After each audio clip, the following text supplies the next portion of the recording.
All right, well, thank you everyone for sharing your show and tell items. And that last item is really the perfect segue into my presentation. So many of you here today are probably most familiar with Richard Owen because of his short tenure as Purdue's first president.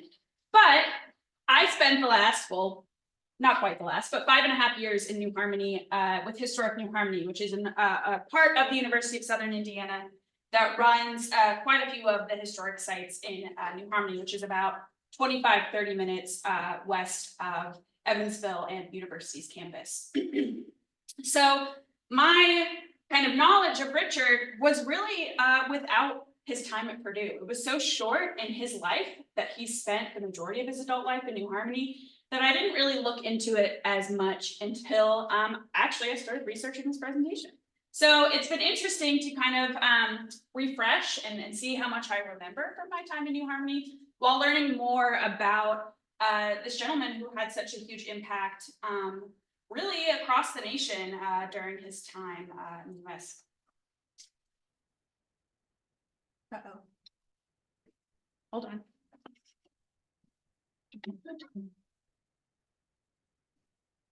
There we go.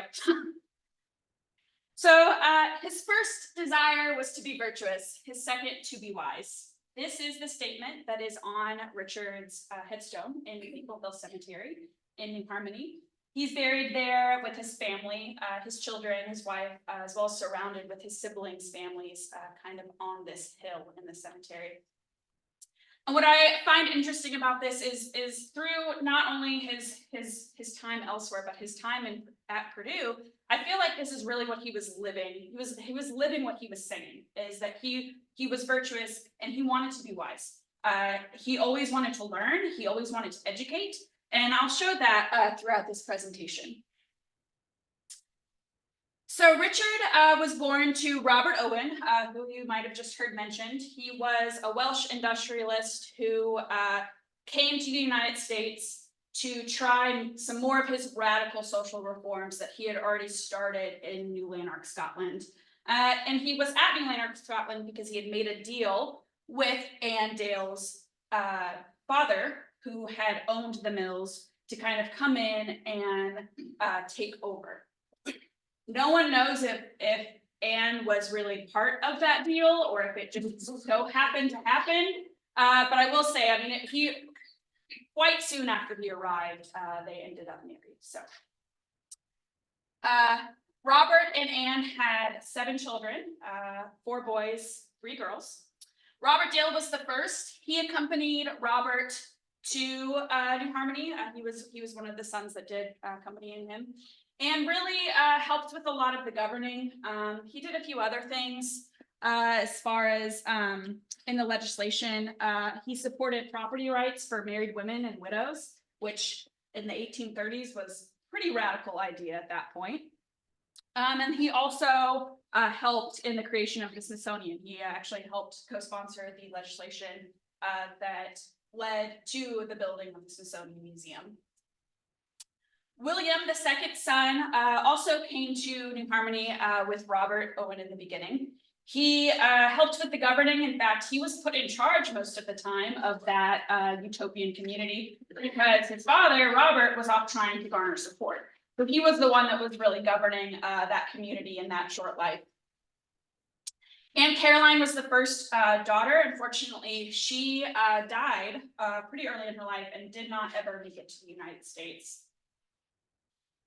Jane Dale married Robert Fauntleroy in New Harmony and really fit in the family as far as for her educational pursuits. She often taught. She started schools in New Harmony. And what's really interesting is that she was proofing all of David Dale's publications. So David Dale was a geologist, the first state geologist for Indiana, Arkansas, and Kentucky, and did quite a few surveys throughout the Midwest that were published that Jane was reviewing and editing before her brother published them. So I always think that's cool. She was also a part of the Minerva Society, which was one of the first women's literary clubs with a constitution and bylaws in the United States. It was founded in New Harmony by her daughter. she was one of the married women that were allowed into the club to essentially give it honor and give it kind of a standing in the community. It wasn't just single women, it was also married women. David Dale, as I said, was the first geologist. And then Richard came along in 1810, which we'll of course talk about more. And then Mary was the last child who also did not come to the United States.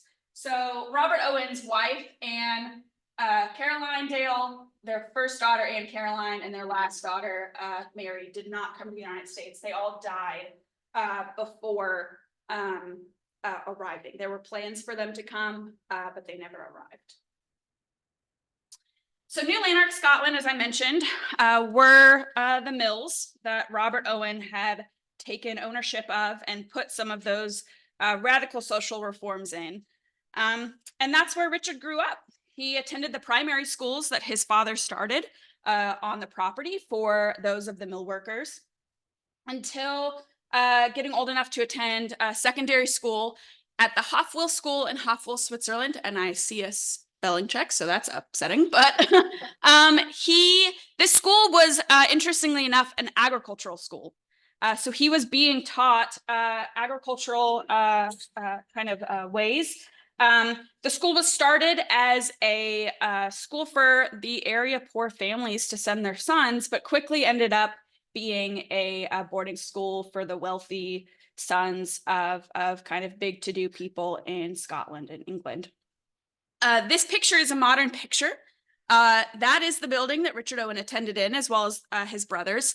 What's really interesting is it's gone through several, other iterations and is now currently a school. So it's still a school in through all of those years.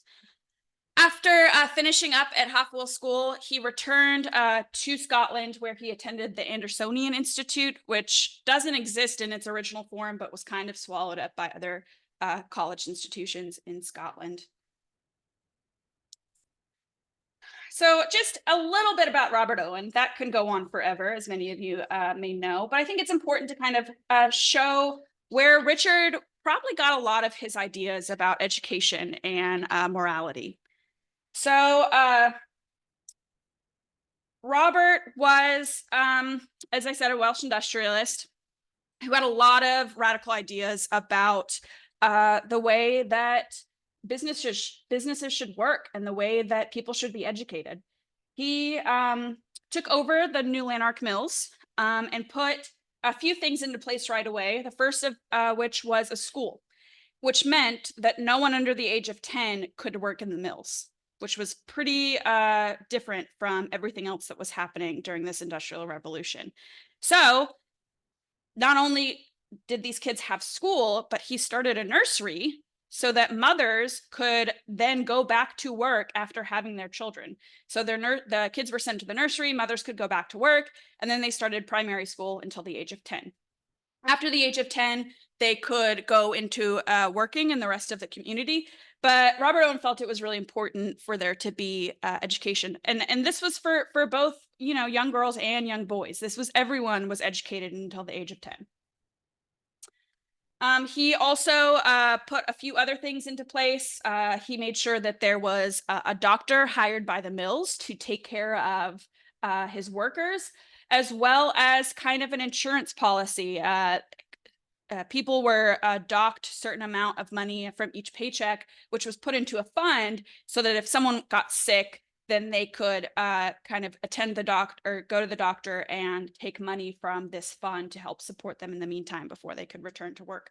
So again, this was during the Industrial Revolution. These were very radical ideas at this time. But eventually, he felt that there was still too much outside influence. There was too much kind of other close communities that could be ruining his theories, so to speak. So he looked for another opportunity and found that opportunity in the town of New Harmony. The entire town was for sale. The Harmonists, who were Lutheran separatists who had started the first community at New Harmony, had decided to move back to Pennsylvania and had offered this town for sale. And unfortunately, no one wanted to buy an entire town with 180 buildings. That wasn't something a lot of people did, but that was something that Robert Owen did. With the help of his business partner, William McClure, who some of you might know from the Working Men's Institutes and the libraries that he started throughout Indiana and Kentucky and Illinois, they bought this town that included 180 buildings and 20,000 acres, both on both sides of the Wabash. So they controlled the Wabash. So here was this second opportunity for him to really put his radical social reforms into place. Unfortunately, that didn't really come to fruition. A lot of issues we won't even get to today. I'd love to talk to you about them if you're interested. But I think foremost, he wasn't there. Robert Owen wasn't there. As I mentioned, his children were really running it, and with William McClure, and it just didn't work out. The philanthropy on the side is what his end plan was for New Harmony. The goal was to build this quadrangle. Everything in the town would be in this quadrangle. And it got so far as 240,000 bricks were fired in the brick factory in New Harmony. And then nothing was ever done with them, probably because there was no other money to build anything. So Robert Owen kind of said with his sons that this didn't work. He left. There was no reason for him to be in there anymore. And that is when Richard arrived in New Harmony. His father had already left. He didn't even arrive in New Harmony while his father was there. Robert came back a few other times, but did not live there after the community had ended. So Richard's brothers, as I said, Robert Dale, William, and David Dale had already been in New Harmony. Jane Dale Owen Fauntleroy does come later, but he arrived and began teaching and quickly married Martha Chase, who was another teacher in the community. Unfortunately, Martha died very quickly after they were married. And I think that kind of led Richard to say, okay, well, then I don't need to be here. And he left. He left New Harmony, first moving to Lancaster County, Pennsylvania to farm, using that agricultural education that he got at Hopwell, before heading to Cincinnati to work in a brewery. So then he was brewing that beer too. At this time, David Dale, his older brother, was also in medical school in Cincinnati. So that might have led him to kind of move to Cincinnati to be closer to his brother. In 1836, Richard returns to New Harmony and marries Anna Liza Neef. She was only 17 to his 27. What's really interesting about this marriage is it occurred in a triple ceremony. He married Anna Liza Neef, while David Dale married Anne's sister Caroline, and William married Mary Bolton. So not only did they all get married at the same time in the same ceremony, they all then moved into the family home with their older siblings as well. So they were all living in one home, which I can't imagine was very fun, to be honest. But what I found interesting is, according to Robert Dale, in this triple marriage, Richard's bride was, quote, the loveliest and prettiest. Furthermore, he insisted that she, quote, would be admired for her ladylike appearance, even in fashionable society. So again, she was only 17 to his 27. All of his brother's brides were also older. So I can't imagine what it was like being 17 and marrying an older man, but also moving into this family home with all of his siblings and all of their spouses and their family. Must have been a very interesting experience. So here are the rest of the siblings that are currently, or at this time, are in New Harmony. As I said, William and Robert Dale were kind of really running the community before it disbanded. And what led to this success, the later success, not of New Harmony, not the community, was that besides Robert Owen leaving, the rest of the Owen family stayed in New Harmony. They did not leave. They contributed to kind of what was considered this mecca of science and education that was started by their father's community, but they were still very involved, not just in New Harmony, but nationally in those fields of science and education, which we'll talk a little bit about later. So as I said, Richard marries Anne Elizabeth Neath, and they have 3 children. Unfortunately, their first child, Nora, did not survive to adulthood. But I want to point 2 things out about their sons' names. Eugene Fellenberg Owen. Fellenberg was the founder of the Hofwil School that Richard and all of his brothers attended. So that's an interesting kind of callback. But Pestalozzi is pretty important too. Anyone associated with the educational field or educational theory in here? Anyone recognize that name, Pestalozzi? Whitney. Pestalozzi, who was in New Harmony for some time, pioneered an educational theory that is still in use today. And that is that hands-on portion of education. So not just being lectured at, but also kind of firsthand completing something or participating in the farm work that Richard Owen recommends later at Purdue, or other instances, music classes, physical education, that kind of thing. And it was really important that not only was this done in New Harmony, but then Richard Owen, who had really spent his life being more educated and educating, had this callback in his son's name. I think that's a very interesting thing. Eugene and Horace did live in New Harmony. As I said, they are buried with Richard in New Harmony in Maple Hill Cemetery.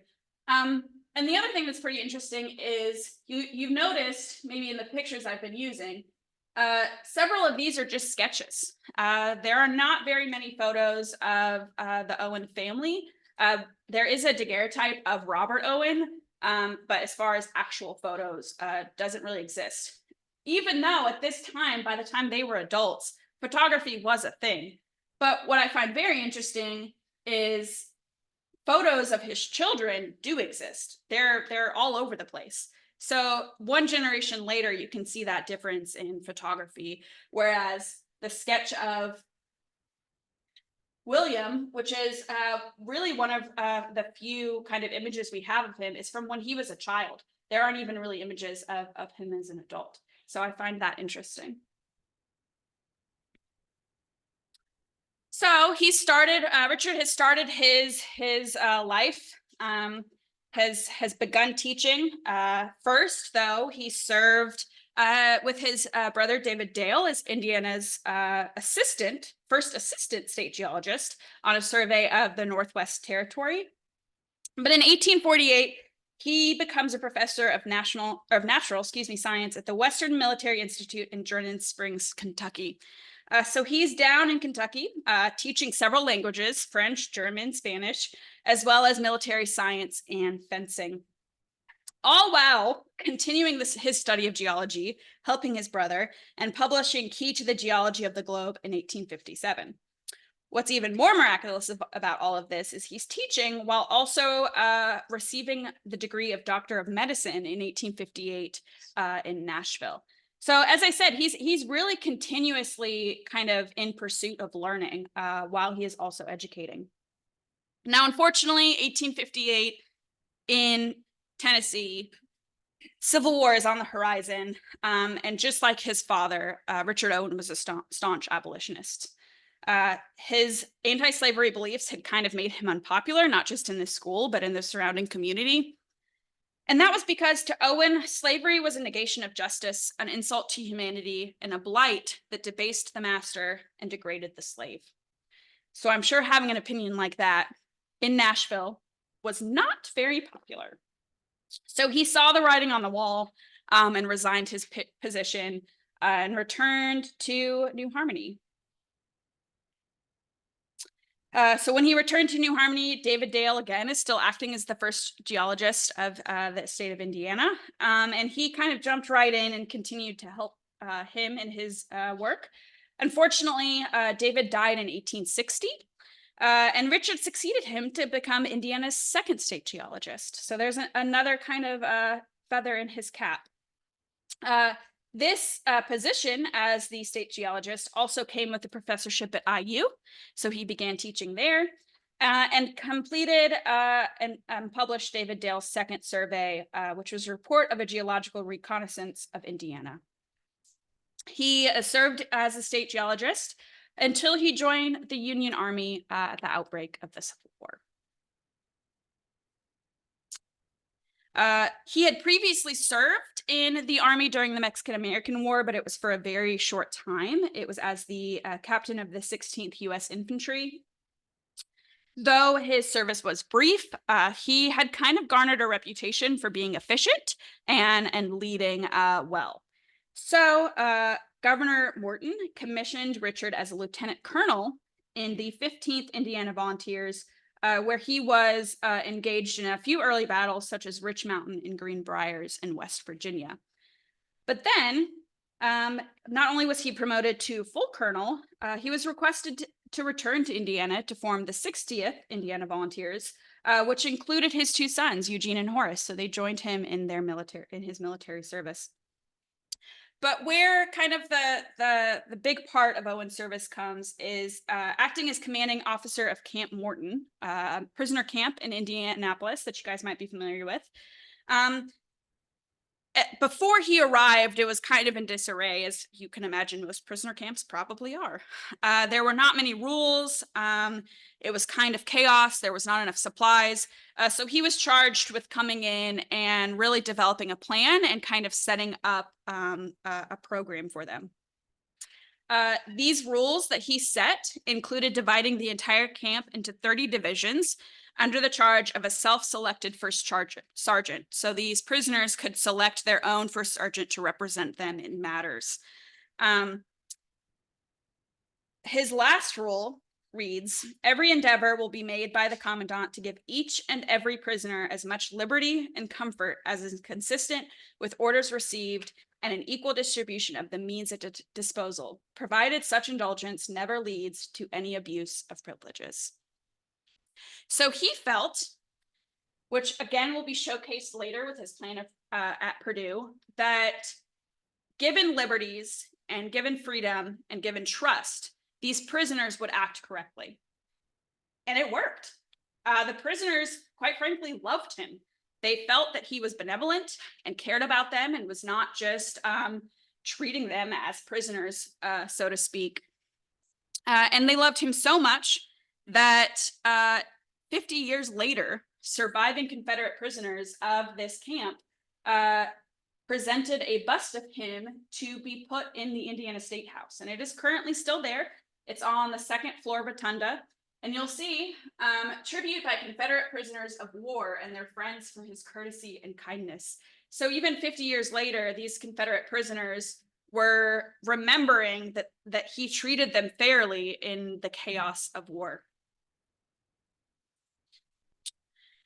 So he was only there for a short time. He was ordered back to the front and was actually captured, which again, the Civil War general who had captured him knew of his reputation at the camp and treated him and his men a lot more fairly than he probably would have been treated otherwise, because he had been so benevolent with the prisoners that he commanded. Once he was released, he resigned his position. This was in 1863, and returned to IU and continued teaching and continued acting as the second state geologist. So then we come to Purdue. The man on the left is who the Board of Trustees wanted originally to be the first president of Purdue. William Clark was actually hired by the Board of Trustees in April of '72. He was currently acting as the president of Massachusetts Agriculture College, which is now UMass Amherst, and had verbally accepted the job, only to later decline, most likely due to kind of outside influence. He had been offered the salary of $5,000 per year and a $1,000 bonus when he relocated to Lafayette, which of course never happened.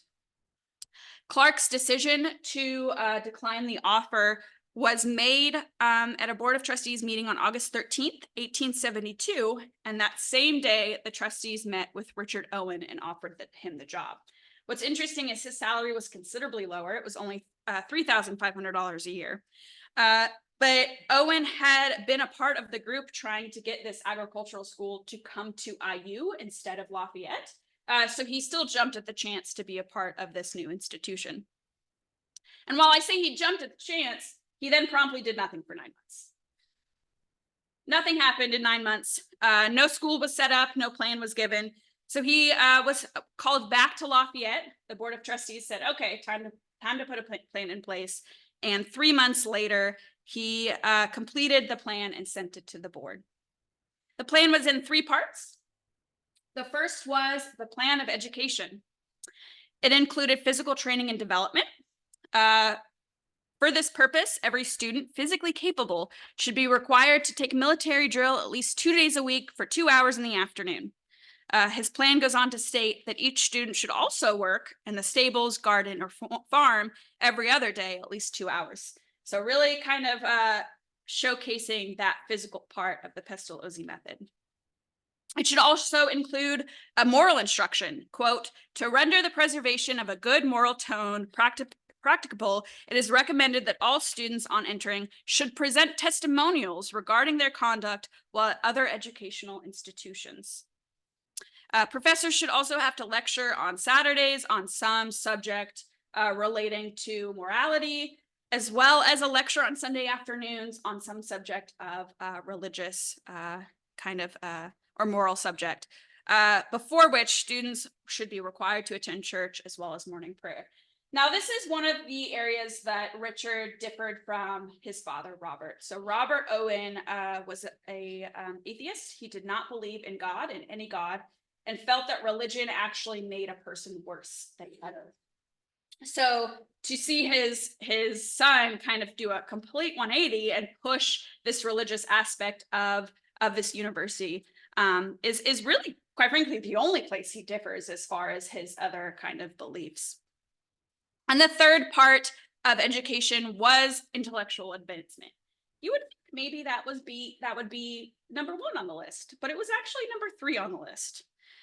Quote, the course of instruction should, in the judgment of your committee, be such that when the student ends his 4 years course, he should be capable of taking charge. So again, his idea that students needed physical, intellectual, and moral instruction truly didn't differ that much from his father's ideas, except for that one religious piece. And while his report seemed all-encompassing and overly detailed, it was 19 pages long, it really didn't further the goal of the Board of Trustees, which was to get the university opened. It recommended the type of instruction students should receive, but not how to get students to the university. It recommended a budget for faculty and other staff, but not how to hire the staff. So it was not a great plan, all in all. And if you're familiar with the history of Purdue, you know that the plan was kind of considered a failure. Backlash was far and wide. What need to military drill when there is plenty of peaceful farm work to healthfully develop every muscle in the body? His ability to organize and control are yet to be tested. His immediate resignation is a necessity. What's interesting about this last quote is that is from Richard's eventual successor, Abraham Shortridge, which he wrote in the Educationalist, of which he was an editor. And that before he even said his resignation was a necessity, he says it was a mistake. He says he was not the right choice. And that is why he should resign immediately. There was no point to his hiring. Owen, of course, was a little hurt that his plan had been I would say, demanded of not furthering. And he penned several letters in the Lafayette Journal in his defense, kind of picking on some of the points that other critics had really pointed out. One of which was the fact that in his plan, he recommended hiring his son. So there was a little bit of a nepotism there, as well as people really criticized his understanding of agricultural and that control piece. And he basically said 26 years of being involved in higher educational institutions, being in the military, I think I know what I'm doing, and you should let me do this. Well, still didn't work. He saw the writing on the wall and eventually put in his resignation. Thanking you for the honor conferred in electing me president of Purdue University, I hereby resign the position, hoping you will find some who will more fully carry out your views. Allow me to wish for the institution a successful future. That was his entire letter. Nothing else in it. He mailed the letter. He mailed it on it was dated March 1st, mailed on March 4th. By March 10th, the Board of Trustees had accepted it, and Richard Owen was no longer the first president of Purdue. I feel it important to note about this letter that this letter was sent from IU's campus. In the entire time that he was president of Purdue, he only came to Lafayette 4 times. The rest of it, he was at IU, still teaching, still acting as a professor at IU, or in New Harmony with his family. So I feel like while he saw it important, he obviously didn't see it important enough to move here to be the president of Purdue. So with his resignation at Purdue in place, he continued teaching at IU, continued what he was doing, continued acting as the state geologist until 1879 when he retired to New Harmony, where again, his siblings had been pretty much this entire time. Now, some of you may know the story of how he died, which is kind of a local legend, so to speak. He had been having health problems. That's why he retired from IU. He returned to New Harmony and often partook in medicated water, mineral water, from the local grocer.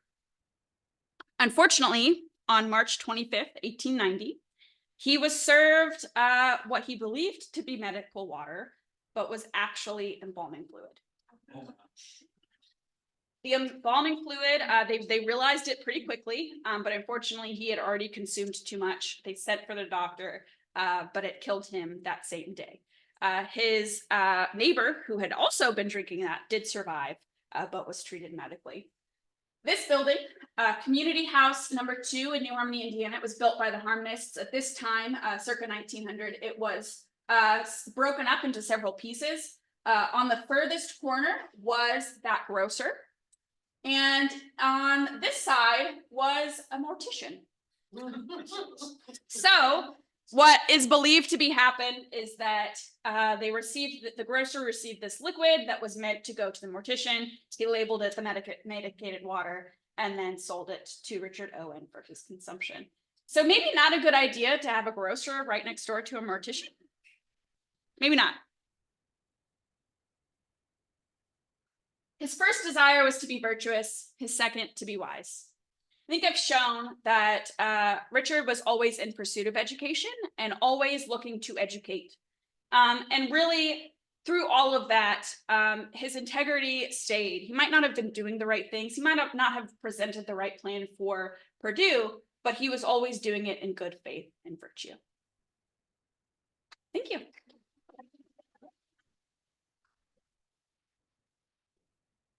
Does anyone have any questions? Yes. Well, thanks for a fabulous talk. I mean, what an interesting figure, and thank you so much for this. Okay, now I have a question. Do we know anything about the way that the community, when New Harmony, you know, when Owen and all the other folks showed up in 1826, do we know anything about the way they were received locally and the ways that even after Robert Owen left the scene, his family interacted with the people who had been living there before the Harmonists showed up? So when the Harmonists founded New Harmony in 1814, they were pretty alone. That was the Indiana Territory. It was considered the frontier. There weren't many people. Obviously, Vincennes had some people. Evansville, I think, had not been officially incorporated, but did have a kind of a community there. And then, of course, Mount Vernon was there only because of the Ohio River. The Ohio River had kind of made Mount Vernon a port town in the very beginning. So the Harmonists were very isolated. They only spoke German. They did not speak English. So when they left, I don't know that it affected the community the larger community that much, except for the fact that they were no longer getting their beer and their whiskey that the Harmonists had been producing. So when Robert Owen and his community came in, I think it was more of the same. At first, they weren't really interacting because it was supposed to be this kind of internal, no outside influence community. But when the community quickly declined and there was no way for it to continue, it became like kind of what New Harmony says, is it became a regular town. There was no, it was the same as Evansville or Vincennes. There was no kind of limitations put on anything. So they were interacting with the local community as well as I said, the larger community. They were not isolating themselves in New Harmony. They were in DC, they were in New York, and they were still kind of promoting those ideals of education and science that Robert Owen had started his community on, but maybe not in an official utopian community. Yeah, of course.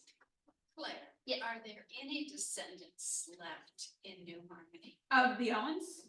Oh, yes and no. The Owen family still owns property in New Harmony, quite a bit of property actually. To not get too far into it, long story short, the Owen family did eventually leave. There were no Owens living in New Harmony, but there was still property owned. So Kenneth Dale Owen had married Jane in early 40s, late 40s, who was an oil heiress in Texas to Exxon, if any of you have heard of that company. And they came through New Harmony on their honeymoon. It's kind of like oh, let's stop. My family owns property. We'll check it out.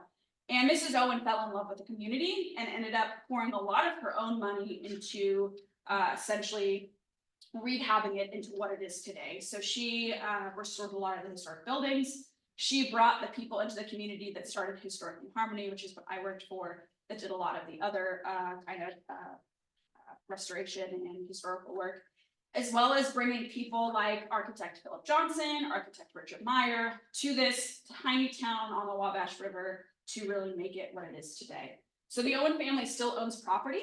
Mrs. Owen's daughter, Annie, is still alive, as far as I know.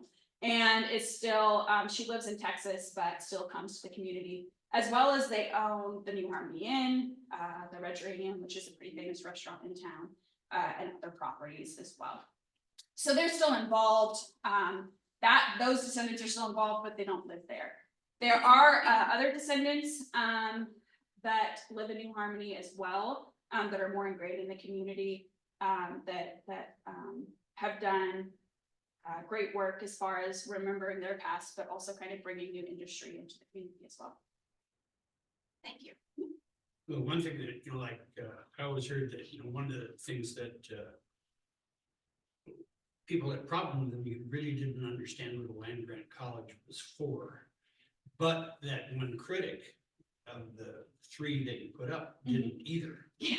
Because military science was an essential part of land grant college education. And I think that's really what I'm generalizing here. I think that was a problem in the beginnings of Purdue as a whole, to be honest, is I think there wasn't a great understanding of what a land grant college was. Community wanted something, Richard Owen wanted something else, the Board of Trustees wanted another thing. So I think for all of his faults and all of his successes, I think he was also somewhat of a scapegoat to get someone in that did what the Board of Trustees wanted and more of a what they wanted, not necessarily what the state wanted or the community wanted. That was the problem with the board of trustees. That original board of trustees included Indiana Governor John Purdue, John Stein, a lawyer.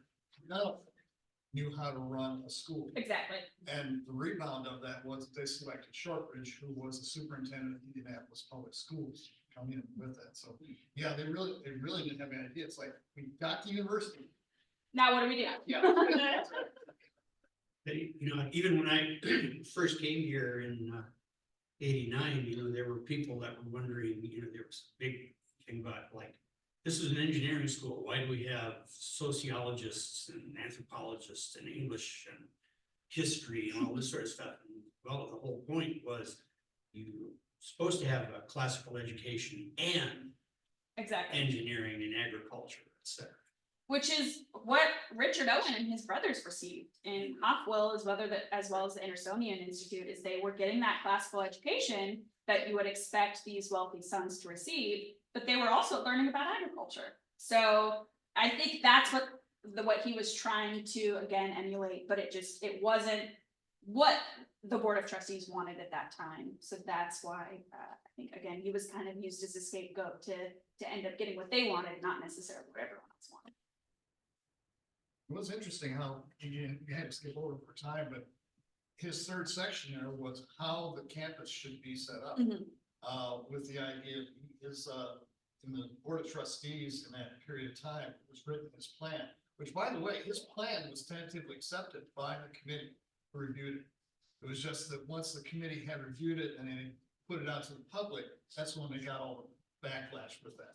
Well, and you bring up a good point. I didn't say I hit it in my notes, but I didn't share it, is that part of his defense in these letters that he was penning to defend himself was that this was meant to be essentially a jumping off point. It was not supposed to be his final plan. It was his first attempt to bring to the Board of Trustees, to then have a conversation, to then, you know, work it out. He never thought that was the end. That's how the university was going to be set up. But, and that's where I kind of lead to those scapegoat assumptions, is then they put it out to the public and the public said, whoa, whoa, what is this? And then he saw the writing on the wall and resigned instead of being fired. What was interesting about the idea, he basically wanted to set up a utopian campus. And in the statement in the Board of Trustees, it stated that in this plan, no student who arrives will feel any homesickness because of the love they will feel on the campus from the people that they meet, including their professor and fellow students. That was his goal as far as what he wanted to do with the campus itself, which was really kind of interesting. Any other questions? Yes, sir. I had watched a YouTube video on the Owens family. It's quite a number of Native American artifacts, some of which they donated to the Smithsonian, have since disappeared. Yes. That is true. Yes, that is true. Yes, David Dale's collection. So David Dale built 4 different laboratories, geological laboratories in New Harmony, which again, if you've ever been to New Harmony, it's a very, very tiny town. It's like 1 square mile. So the fact that he had 4 full laboratories, because he had to keep building more because he had so much stuff, his collection was quite large at a time. Some of that collection did go to Richard, which then he sold to Purdue after his resignation. I don't know if any of that still exists at Purdue. That might be a question for Dave Hupty. Does any of that still exist? A lot of those museums were just broken up. Okay. Yeah. So, and then the other remnants of David Dale's collection was taken to the Smithsonian in the very beginning. And again, unfortunately, it's no one knows where it's anymore. Yes. The story about the bust, the prisoners, he had been in charge of the captivity. That's an amazing story. That didn't happen much. No, for sure didn't happen much. But there is a replica of that bust on campus Yeah. in Owen Hall. And the fact that there's a building on campus named for him, and Owen Hall dates to the mid-50s, 1950s or so, suggested that in the long run, the hatchet was buried and he was viewed with some positive feeling to name a building after you. Because that was way before you gave money to get a building named after you. Yeah. They gave a building after you because they wanted to honor you for your contributions to the university. There's also a replica of that bust at IU as well. I'm not sure if it's in their Owen Hall, because they also have an Owen Hall, but I do know it's on their campus. Yes, Thompson. I'm sorry I'm late. I had 12:30 on my calendar. How come you started early? Question, Thomas say it's buried on the Owen property. The Owen McClure property, yes. Why is he buried there? So Thomas You said, may have covered this. I didn't in this, no, not in this. I was trying not to go too far into New Harmony because I can talk about it all day. But William McClure really financed Thomas Say, who was a naturalist, who at this time is most famous for first discovering and describing Indiana state insect, Say's firefly, which Tom had quite a part in getting. So when he died, William McClure owned property at that time and buried him on his property. So his wife is not buried with him. Lucy Say is buried in Maple Hill. And I don't know why Thomas Say was never, moved to Maple Hill Cemetery, which became the big cemetery in New Harmony. And that's kind of one of those lifelong questions that people in New Harmony have, is why was he buried there for sure? And then why was he not moved? So I don't really have an answer for you, unfortunately, except to say that the thought is that since William McClure had kind of financed him and was kind of his mentor, that's why McClure chose to bury him on his property. I don't know if you mentioned this or not, but if you didn't, you should have. Did you talk about the 30 books that he donated? Not a bit, actually. We had just mentioned that with the collections items as well. So he had, while he was president, he had been kind of planning to take part of his collection, as I mentioned, in his books, and give them to Purdue to start the library and museum. Obviously, he did not do that because he resigned, but then he worked out several months later. Can't remember the date off the top of my head. I read the letter, but I can't remember what it was. The Board of Trustees approved the purchase of these items, which did then become part of Purdue's first library and museum. Of course, I have to point out for all of you who are unaware of it, of those 30 books, 4 of them dealt with insects. And 2 of them were about beekeeping.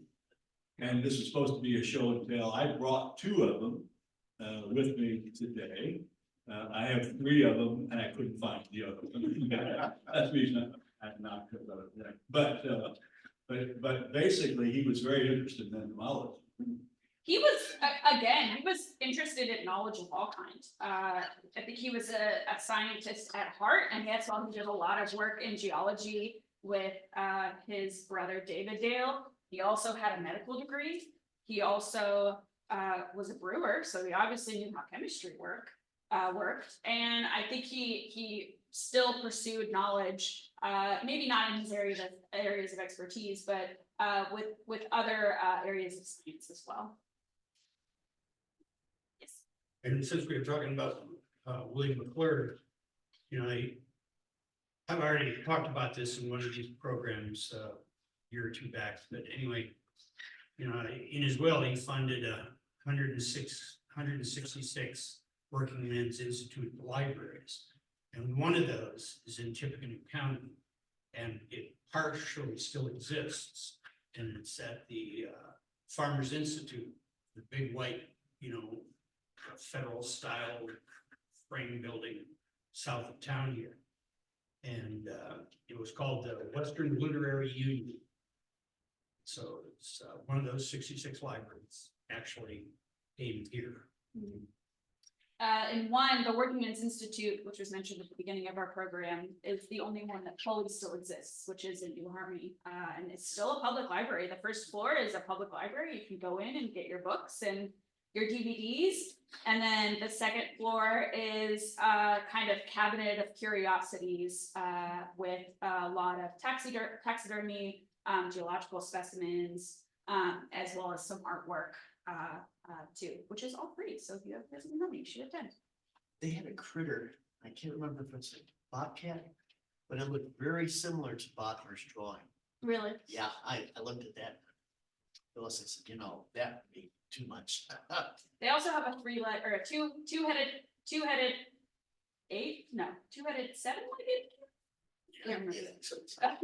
That number is right there. Quite a bit of money was actually just put into restore and make it not super dangerous to be next to with all the arsenic in their collection as well. So, new place. All right. Well, thank you so much for attending. Appreciate it. Real quick, one last.